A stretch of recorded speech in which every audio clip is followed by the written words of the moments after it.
جب کوئی فینسیر ایک ہی دن میں 700 میل کی ریس میں 3 پوزیشنیں حاصل کر لے، ایک ایسا کارنامہ جو برطانیہ کی کبوتر ریسنگ کی تاریخ میں پہلے کبھی نہیں ہوا، تو پھر سوال صرف ایک ہی رہ جاتا ہے، اب آگے کیا؟ یہی سوال 2023 کے بعد پورے برطانیہ میں گونج رہا تھا، اور اس سوال کا مرکز تھے مارک گلبرٹ۔ برطانیہ کے سب سے مشہور، سب سے کامیاب اور سب سے زیادہ زیر بحث ریسنگ کبوتر فینسیر مارک گلبرٹ کی کامیابیاں شاندار ہیں، مگر ان کے ساتھ تنقید بھی ہمیشہ رہی ہے۔ ان کے مخالفین کا کہنا ہے کہ وہ مہارت سے نہیں بلکہ تعداد سے جیتے ہیں۔ ان کے مطابق جب کسی کے پاس تقریباً 300 پرانے کبوتر ہوں تو چند اچھے نتائج آ ہی جاتے ہیں۔ چھوٹے فینسیر ان کے خیال میں اس نظام کا کبھی مقابلہ نہیں کر سکتے، وہ اسے مہارت نہیں بلکہ ایک بے رحم حکمت عملی قرار دیتے ہیں۔ لیکن اصل سوال یہ تھا کہ واقعی مارک گلبرٹ صرف نمبر کے سہارے کامیاب ہیں؟ اس سوال کا جواب آیا 2025 میں، ایک ایسی ریس کے ذریعے جس نے پورے ملک کے فینسیئرز کو توڑ کر رکھ دیا۔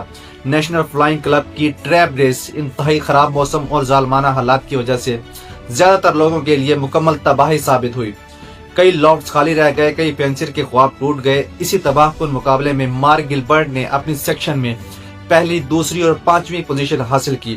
ایک ہی ریس میں جب باقی سب نقصان میں تھے، ان کے کبوتر ثابت قدمی سے واپس آئے۔ یہ وہ لمحہ تھا جب تمام تنقید خاموش رہ گئی، اور اس کے بعد یہ واضح ہو گیا کہ یہ صرف تعداد کا کھیل نہیں ہے، یہ معیار، نسل، تیاری اور ایک انتہائی منظم سسٹم کا نتیجہ ہے۔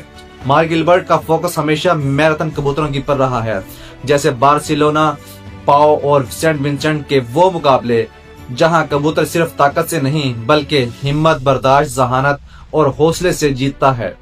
ان کا نظریہ ہمیشہ ایک جیسا رہا، وہ ایسے کبوتر پیدا کرنا چاہتے ہیں جو صرف ایک بار نہیں بلکہ ایک ہی سیزن میں 2 یا 3 بار دنیا کی سخت ترین ریسز مکمل کر سکیں۔ یہی وجہ ہے کہ ان کے بہترین پرفارم کرنے والے کبوتروں کو آگے چل کر اسٹاک لافٹ میں شامل کیا جاتا ہے، تاکہ آنے والی نسلیں بھی اسی معیار پر پوری اتریں۔ 2025 کا سب سے حیران کن لمحہ کوئی نئی جیت نہیں تھی بلکہ ایک پرانی سچائی کا اعتراف تھا۔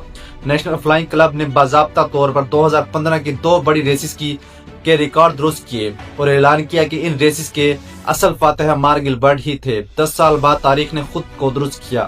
یوں 2025 جو بظاہر 2023 کے بعد ایک خاموش سال لگتا تھا، در حقیقت مارک گلبرٹ کے کیریئر کا ایک طاقتور بیان بن گیا۔